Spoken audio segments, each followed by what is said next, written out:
Itu lagu tadi itu membuat kita semangat. Apa namanya lagunya tadi? Entah apa namanya. Rocky Gerung bersama, kita tunggu kopi. Oke. Ada hal yang menarik. Saya harus memberi kuliah umum itu.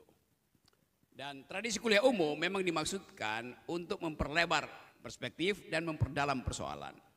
Tentu teman-teman semua dapat kuliah Fakultas Hukum, Fakultas Ekonomi, Sejarah, macam-macam bahasa tuh. Sekarang saya mesti kasih kuliah yang harus menggabungkan seluruh soal itu. Karena politik itu adalah urusan semua hal tuh. Padahal saya kuliah pertama itu di Fakultas Teknik. Baru belakangan belajar politik, ekonomi, hubungan internasional, filsafat dan semuanya.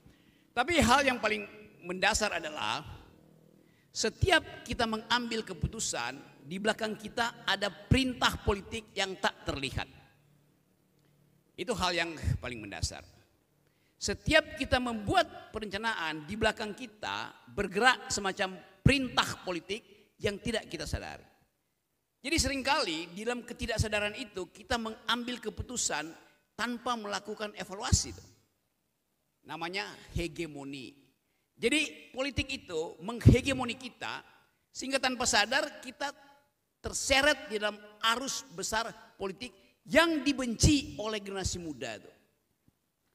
Sebetulnya yang diolok-olok oleh milenial adalah politik yang tidak dievaluasi. Nah, kesalahan kita dari awal adalah kita tidak mengajukan politik sebagai pikiran, kita ajukan politik sebagai doktrin. Di situ masalah pertama.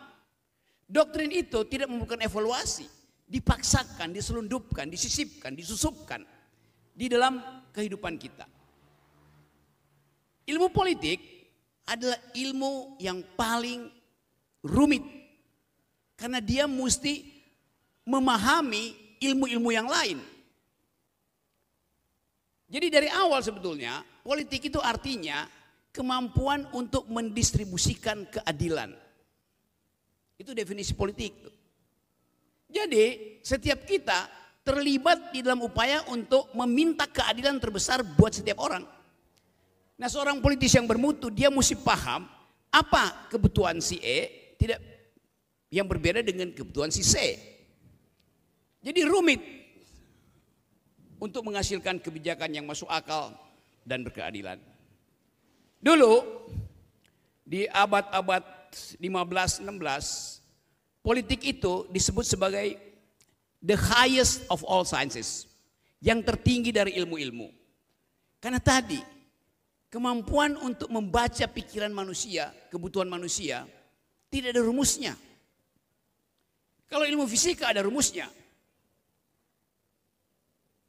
Kalau saya bikin bangunan semacam ini, saya cuma memerlukan pengertian dasar tentang apa yang disebut tegangan, apa istilahnya dulu saya belajar tuh, S factor, safety factor. Kapan ini bisa rubuh, beban berapa daya tampungnya, sambil kita baca ini metalnya jenis apa, supaya saya bisa hitung metal fatiknya